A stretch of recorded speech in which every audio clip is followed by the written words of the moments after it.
¿Y para darle para atrás? ¿Cuál es el de para darle para atrás? Ese, ya.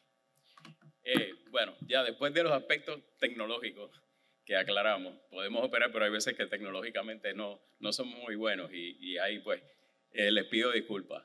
Primeramente, muchas gracias al doctor Julio Gonel y al comité científico de este congreso por haberme permitido la oportunidad de venir y darle mis conferencias con unos temas que la verdad es que me motivan y básicamente me emocionan mucho porque es lo que he hecho por los últimos 20 y pico de años desde que llegué a Puerto Rico de Nueva York, de mi entrenamiento. Así que voy a compartir parte de todo lo que he aprendido a través de los últimos 25 años y espero que les ayude en su práctica. Los avances de incontinencia urinaria no los podemos entender si no sabemos o conocemos cómo es la condición y qué significa el tener incontinencia urinaria. En los últimos 25 años nosotros hemos cambiado las definiciones, hemos añadido cosas, hemos quitado cosas, para tratar de ir más al detalle en cómo tratamos, cómo diagnosticamos y cómo podemos básicamente decirle al paciente qué es lo que tiene. Por eso hemos trabajado mucho en las definiciones. La definición general de incontinencia urinaria es la pérdida involuntaria de orina, con deseo o sin deseo. Esa es una definición general. Con esa definición, entonces, nosotros los primeros 3 tipos de incontinencia que describimos fueron muy básicos. La incontinencia por esfuerzo, pues obviamente la palabra lo dice, cualquier aumento en la presión intraabdominal pues va a lograr que haya un escape de orina no deseado. La incontinencia por urgencia, que es ese deseo incontrolable de tener que ir al baño, que puede que tenga liqueo como puede que no. Y la incontinencia mixta, que es la que básicamente tiene síntomas de las dos condiciones. Si fuéramos a medir por cientos el universo de pacientes de incontinencia, el 85% de los pacientes de incontinencia caen dentro de la mixta y la incontinencia por esfuerzo. Son bien pocos los que tienen incontinencia por urgencia o vejiga hiperactiva, como se llamaba anteriormente. Son bien pocos los que tienen esta condición pura. Siempre eventualmente evolucionan, o el origen fue incontinencia por esfuerzo, o el origen empezó como vejiga hiperactiva, como le decíamos, pero después entonces acabaron con una incontinencia mixta. En un resumen un poquito más detallado, nosotros entonces añadimos 3 tipos de incontinencia aparte de las que ya había mencionado. Tenemos la incontinencia por esbozamiento. Básicamente el vaso se desborda. Eso hay problemas neurológicos envueltos. Obviamente hay problemas de comportamiento envueltos en esto. Por ejemplo, la secretaria en la oficina del médico, que está muy ocupada al frente, no puede ir al baño, tiene ganas de ir al baño, pues lo aplaza para más tarde, inclusive a los médicos, las enfermeras, los que estamos en la salud, también hacemos lo mismo y pues podemos acabar con incontinencia por esbozamiento. La vejiga atónica es un problema ya neurológico o puede haber sido causado por algún tipo de cirugía. Se ve muy común en las cirugías oncológicas donde obviamente ha habido mucha manipulación alrededor de la vejiga y obviamente pues eso puede desencadenar en una vejiga pues atónica, una vejiga que no tiene ningún tipo de tono. O sea que puede haber una causa inducida y puede haber una causa neurológica. Y por último, la incontinencia funcional. Esa nosotros la añadimos y yo creo que ni nosotros mismos sabemos cuál es la definición, esa es la realidad. Porque obviamente tenemos tanta definición en las otras anteriores que la funcional la pusimos en aquellos pacientes que nosotros en verdad no entendemos por qué no caen ni dentro de la urgencia, ni dentro de la mixta, ni dentro de la estrés. Así que por eso le pusimos incontinencia funcional. El problema es más común de lo que nosotros creemos. Las nuevas estadísticas que salieron hace poco, el año pasado, nos dicen que hasta un 80% de los pacientes por encima de 60 años pueden tener algún problema de incontinencia. Pero si fuéramos a ponerlo por poblaciones, pues 1 de cada 2 mujeres por encima de 65 años puede tener algún problema de incontinencia. Mujeres más jóvenes, obviamente, entre 30 a 50, es 1 de cada 3. O sea que es un problema bastante bastante prevalente en dos poblaciones que son poblaciones que predominan hoy en día. Tanto aquí en la República como en Puerto Rico estamos viendo que la población envejeciente es la que más está creciendo, porque obviamente ya no hay tanta natalidad como había anteriormente. Así que ese segmento de la población se pone como una población importante con ese tipo de condición. Por eso es que nosotros nos esmeramos tanto en tratar ¿verdad?, de cómo podemos identificar esas condiciones y cómo podemos mejorarlas para esa población como tal. La prevalencia, como se puede ver en la gráfica, va aumentando con la edad, pero si ven, el pico empieza en los 40 en adelante. Ya en los 40, obviamente, con la pérdida de estrógeno o por lo menos la deficiencia hormonal, obviamente a través de los factores de la vida, tanto el haber tenido embarazo, ejercicio de alto impacto, estreñimiento, diferentes causas que pueden entonces llevar a cabo que esa paciente desarrolle incontinencia. Perdón. Esto es un mapa de la prevalencia de la incontinencia a nivel del mundo. Obviamente los países desarrollados pues somos los que más tenemos porque obviamente pues somos los que más estudios hemos hecho. No quiere decir que en los otros países no existan, lo que pasa es que no han llevado a cabo los estudios para documentarlo. Los impactos de la incontinencia, gracias. Los impactos de la incontinencia son varios. Gracias. Físicamente el paciente desarrolla o puede desarrollar algunas condiciones cutáneas por el estar usando el tipo de protección, ¿verdad?, para la incontinencia. Ese es uno de los efectos físicos. Puede tener también una señora, por ejemplo, se levanta de noche, tiene un escape y ahí viene la fractura, se resbaló y se cayó. Esa es otra causa física de la incontinencia que puede ser devastadora. Socialmente, los pacientes se retraen, tratan de evitar las diferentes actividades que a lo mejor hacían antes. La señora, por ejemplo, le dice, pues mira, yo iba a la iglesia antes, ya no voy, no me atrevo porque me tengo que estar parando cada 5 minutos en el sermón para visitar el baño y si no tiene un baño cerca, pues decide no ir. Por ende, eso puede causar ansiedad, puede causar depresión. Son dos síntomas bastante comunes en ese segmento de la población, ya que pues obviamente pues se cohíben de hacer las actividades normales. En el sistema financiero, esas personas que dependen del retiro, que tienen unos ingresos limitados, pues pueden gastar hasta $900 al año en productos para la incontinencia. O sea que tiene un efecto económico bastante serio en esa población. Ocupacional. La secretaria que está en la oficina del médico que se tiene que estar levantando cada 15 minutos para visitar el baño porque obviamente tiene un problema de incontinencia o un problema de urgencia. Así que obviamente eso pues le va a causar problemas en el trabajo, o sea que puede haber problemas laborales. Y emocional y psicológico pues ya los visitamos porque obviamente pues es una condición muy molesta. ¿Cuál es la fisiopatología envuelta en este músculo que está hiperactivo, como se le llamaba anteriormente, o un músculo que está sobreestimulado? Las causas pueden ser neurogénicas, pueden ser miogénicas o pueden ser uroteliales. Las tres pueden estar juntas en un mismo paciente o pueden estar separadas. El paciente puede tener daños neurogénicos, obviamente, porque ha tenido, por ejemplo, el paciente diabético, el paciente hipertenso, por daño a la microvasculatura de los nervios del área de la pelvis, puede desarrollar una neuropatía igual que lo desarrollan en las extremidades inferiores. Ya eso es una causa neurogénica.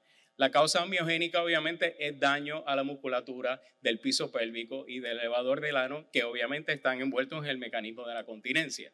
Así que obviamente daños a esa capa muscular pues puede desarrollar defectos de hiperactividad o de un músculo detrusor que no tiene una contracción normal.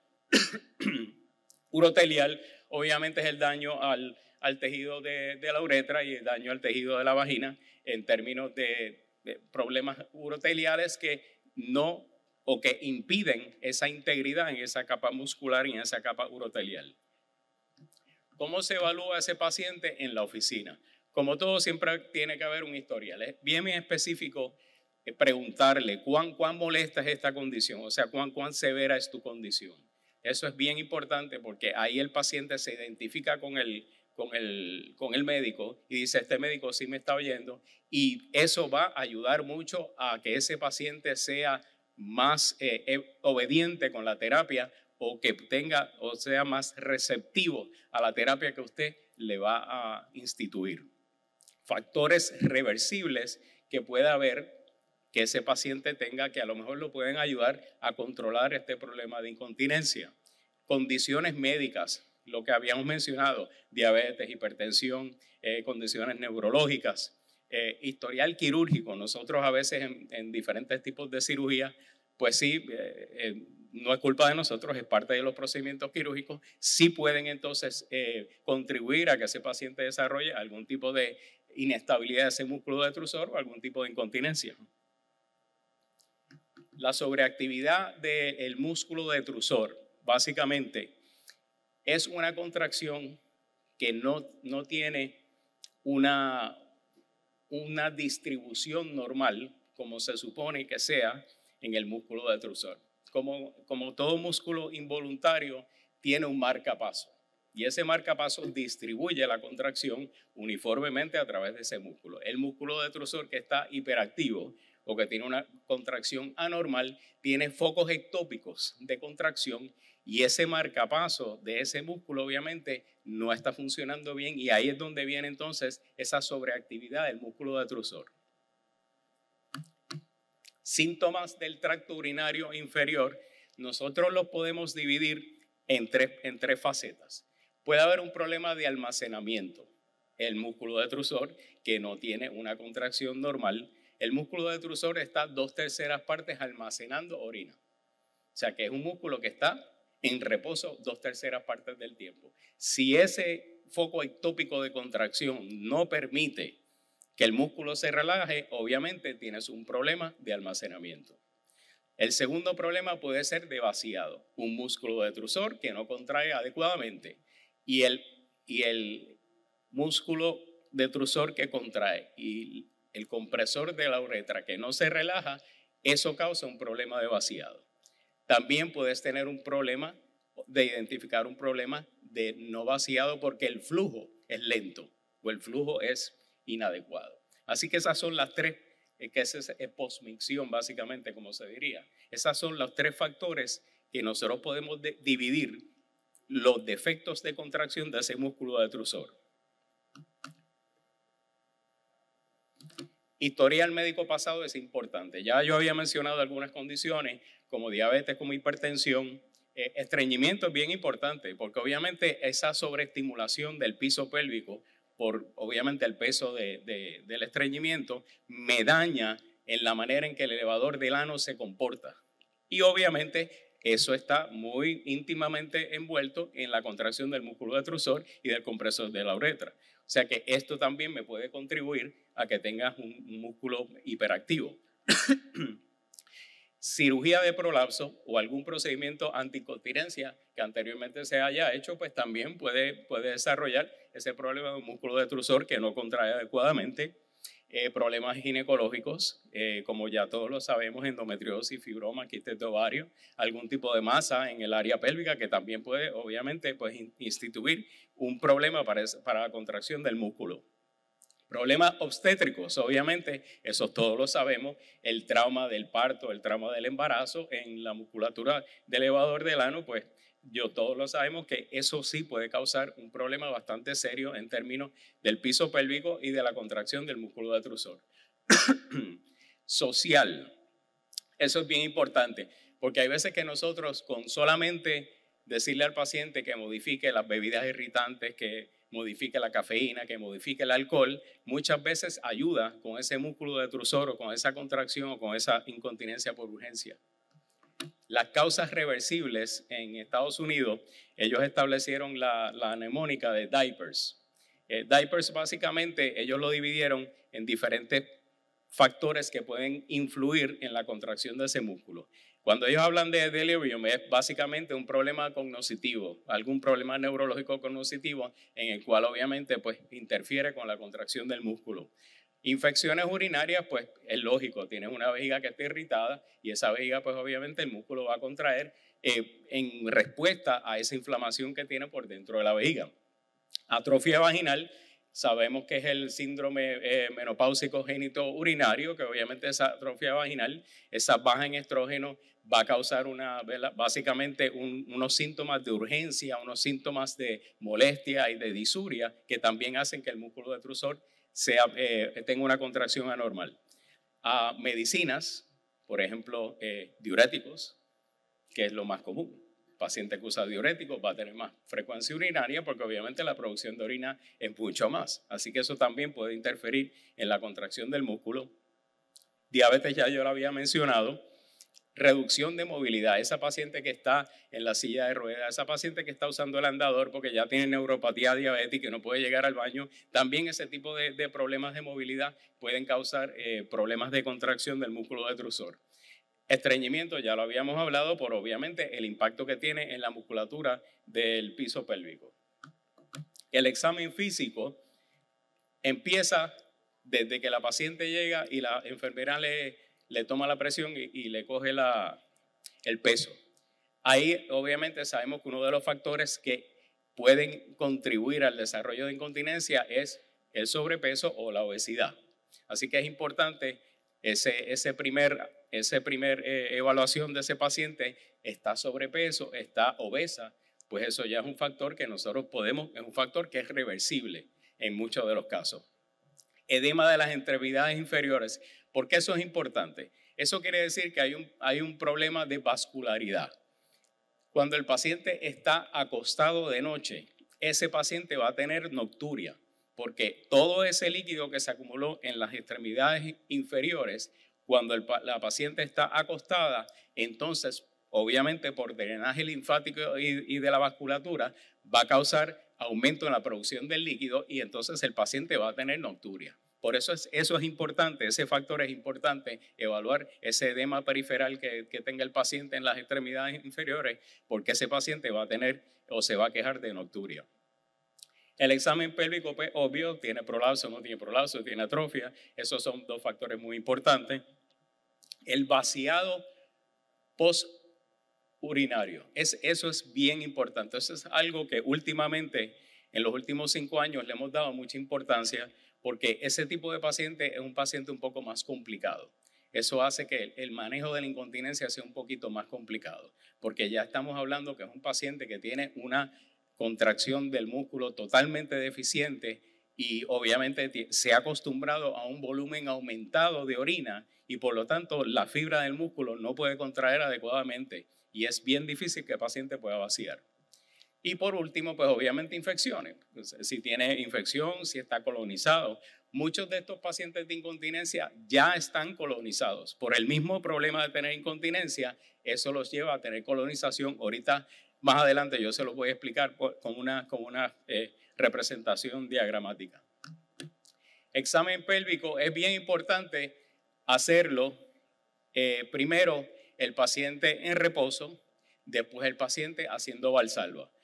En esa valsalva nosotros podemos evaluar si hay algún prolapso asociado a la incontinencia, si tiene lo que se llama un positive cough test, o sea, básicamente el paciente tuvo liqueo de orina porque obviamente hizo valsalva. Así que ya eso nos va dando otra evidencia de cuál es el problema urinario que tiene ese paciente.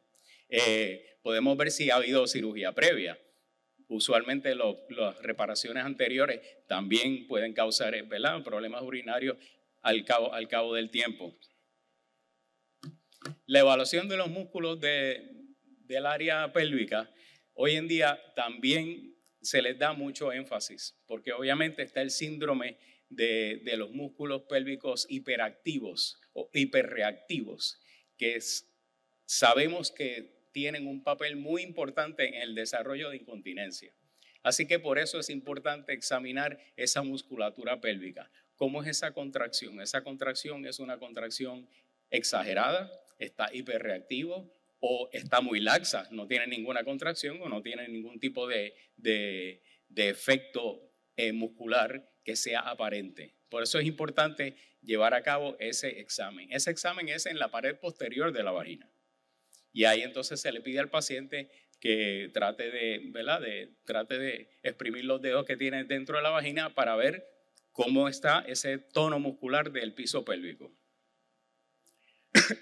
El examen neurológico, los dermatomos importantes para nosotros es S2 a S4. Esos son básicamente los que tienen que ver con el desarrollo de incontinencia. Eso no es que los otros no sean importantes, pero los más importantes son S2 a S4. Y obviamente son los dermatomos que hay en el área del periné, en el área de la vulva, en el área del muslo proximal y obviamente en el área alrededor del ano. Así que esos son bien importantes, ver que esos reflejos, esa sensibilidad esté presente. Exámenes diagnósticos. Este es otro debate que en el último congreso pues llevamos, porque la Sociedad Internacional de Continencia y el Colegio Americano de Uroginecología, pues hay veces que se ponen de acuerdo y hay veces que no. El debate es cuáles son los exámenes que en realidad tú puedes llevar a cabo en un paciente de incontinencia. Y ahí entonces empiezan las diferentes clases del paciente de incontinencia, si es una incontinencia sencilla o si es una incontinencia compleja. Obviamente, si es una incontinencia sencilla, la recomendación sería pues un urinálisis para descartar si hay infección.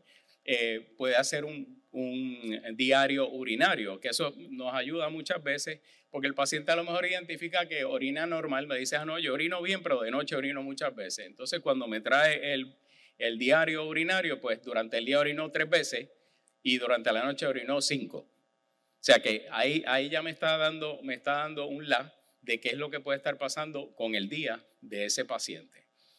Conteo de toallas sanitarias también es otra cosa que se puede decir. Es un poquito subjetivo porque hay personas que no les gusta pues estar nada de mojada y a lo mejor usan 40 toallas sanitarias en un día y no necesariamente porque tengan tanta incontinencia. Es solamente un factor subjetivo. Aquí es donde viene a considerar el estudio urodinámico. Esa es, como yo diría, la manzana de la discordia entre las diferentes sociedades. La Sociedad Internacional de Continencia recomienda no hacer estudio urodinámico en un paciente de incontinencia sencilla. Paciente de incontinencia sencillo, yo todavía no he visto ninguno, porque todos los pacientes que yo tengo de incontinencia, ninguno es sencillo. Porque siempre en lo que el paciente busca ayuda, que pasa tiempo, porque obviamente al principio era ocasional, después se volvió un poco más frecuente y ahora es molestoso, pues obviamente eso quiere decir que pasaron varios años. En esos años los mecanismos de micción y de continencia cambian y varían. Así que ese paciente o ese músculo, no el paciente, el músculo del paciente ha desarrollado unos patrones anormales que yo no me voy a enterar si yo no hago un estudio urodinámico. Por eso el 50% de nosotros dice sí, nos va a ayudar. No es que nos va a cambiar el manejo drásticamente, en algunos casos puede que sí, en otros no. El otro 50% dice que no es necesario en ese paciente de incontinencia sencilla. Así que ni ellos se ponen de acuerdo y eso básicamente sería individual de cada, ¿verdad? de cada médico, cuán complejo él entiende que es ese paciente de incontinencia. Y obviamente no indicado, pues las cistoscopías no están indicadas en un paciente de incontinencia, aunque se ha convertido en un standard of care que usualmente lo primero que hacen es una cistoscopía. Y eso pues en Puerto Rico por lo menos les puedo decir que eso está pasando muy a menudo y pues obviamente la Sociedad Internacional de Continencia y el American Urogynecology han sido bien claros que la cistoscopía no es necesaria a menos que estés buscando otra patología. Así que son ¿verdad? Diferentes estudios que todavía hay dilema, todavía hay básicamente no se ponen de acuerdo. cómo es el tratamiento y el manejo de ese paciente de incontinencia o de ese paciente que tiene un músculo detrusor hiperactivo. Hay tres líneas de tratamiento que se instituyen. Y ahorita les voy a comentar lo último que dijo la Sociedad Internacional de Continencia. Esa primera línea es una modificación de comportamiento, la segunda línea serían los fármacos y la tercera línea pues ya serían los procedimientos pues, invasivos, las intervenciones quirúrgicas. La modificación de comportamiento, como ya habíamos mencionado, limite los líquidos, la cantidad de líquido, a lo mejor es que está tomando mucho más líquido de lo que debe. Número 2, obviamente, cambien su dieta aquellas bebidas cafeinadas, aquellas bebidas irritantes, aquellos condimentos, piques, todo lo que sea irritante para el músculo de la vejiga. Entrene su vejiga. Cada 2 a 3 horas, por favor, visite el baño para que entonces la vejiga desarrolle un hábito normal y saludable de cuando avisarle a usted que tiene que ir al baño.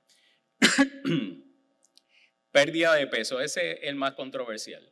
La mayor parte de los pacientes que por lo menos yo recibo están por encima de 60. Es un poco difícil que tú le digas que pierda de 5 a 10% de peso cuando llevan 60 años pesando más o menos lo mismo. Así que eso es un poquito difícil, pero bueno, eso es una recomendación que se da. La otra método de tratamiento que se está dando mucho énfasis es en el entrenamiento del piso pélvico. Ese entrenamiento de piso pélvico es muy importante y hoy en día se le está dando mucho énfasis, inclusive la Sociedad Internacional de Continencia está recomendando que esa primera línea se lleve a cabo a cabalidad antes de pensar en instituir fármacos. Porque sí se ha visto una reducción en los síntomas en aproximadamente un 40 o un 50% en cuando se instituye una terapia del piso pélvico dirigida por alguien, por un fisiatra o alguien que sea fisioterapeuta, que sepa exactamente cómo instruirle al paciente qué es lo que tiene que hacer, cómo es el ejercicio para fortalecer esa musculatura pélvica. Que son los famosos Kegels, pero obviamente hechos de otra manera. La farmacoterapia, la primera línea de farmacoterapia o los primeros que nosotros tuvimos disponibles eran los antimuscarínicos. Estos antimuscarínicos obviamente los receptores M2 y M3 son los más importantes y esos son los que esos medicamentos modifican en términos de la acetilcolina. Así que esos antimuscarinos lo que hacen es que relajan el músculo de la vejiga para que entonces no esté contrayendo tan agresivamente.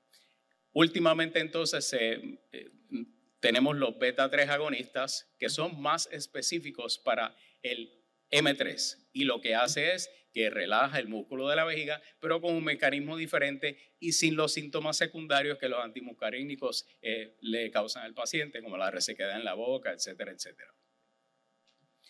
Aquí están las diferentes formulaciones. Obviamente no voy a entrar en mucho detalle porque el tiempo pues, nos traiciona. El Botox. Antes el Botox se consideraba como la tercera línea de tratamiento en un paciente que tenía vejiga hiperactiva que no respondía a 2 medicamentos diferentes de antimuscarínicos. Ya la Sociedad Internacional de Continencia lo autorizó como una primera línea en el tratamiento. Básicamente, el Botox como actúa es inhibe la acetilcolina en la membrana presináptica y así es que relaja el músculo de la vejiga. Los estimuladores tibiales, obviamente, del nervio obviamente tibial, han evolucionado del nervio tibial a los estimuladores neurológicos que son los que se implantan en el área sacral. Y de esos pues hay varios, obviamente, que son los neuroestimuladores sacrales y pues han ayudado mucho a los pacientes de incontinencia, aproximadamente en un 60-70%. Vamos a movernos un poquito más. Ahora la incontinencia urinaria por esfuerzo, que es la otra grande, obviamente ya por definición ya la habíamos visto, que es obviamente cuando hay una presión intraabdominal exagerada y entonces hay liqueo. Las etiologías y las causas, pues obviamente si lo fuéramos a resumir, es una hipermovilidad de la uretra o algún tipo de deficiencia en el tejido muscular tanto del área pélvica como de la uretra como tal. Estos fueron descritos por varios profesores, el doctor Kelly en el 1913, Bonney en el 1923. Obviamente, después en los 90 vino la teoría integral de Petros, que fue el que diseñó por qué ese grupo de músculos del elevador del ano influía tanto en la incontinencia. Y gracias a todos esos estudios, entonces, que entendimos que era un problema de la deficiencia de la competencia uretral, se llevan a cabo todos los procedimientos quirúrgicos nuevos e innovadores que tenemos hoy en día. La primera, los ejercicios pélvicos y eso es lo mismo que para la incontinencia por urgencia. Ahora me voy a mover hacia los procedimientos quirúrgicos, que nosotros empezamos obviamente, número uno, con los agentes, básicamente lo que se llaman bulking agents, que se inyectan en la oficina y causan coaptación de la uretra. Después tenemos las cirugías, que son las uretropexia, que empezaron con la de Birch. Y por tercero tenemos las cintas suburetrales, que son la última generación de los procedimientos quirúrgicos para incontinencia, y esas tienen un 90% de efectividad a 9 años. Así que tuve que moverme un poco rápido, espero que eso les haya ayudado o que les ayude en su práctica. Muchas gracias por su atención.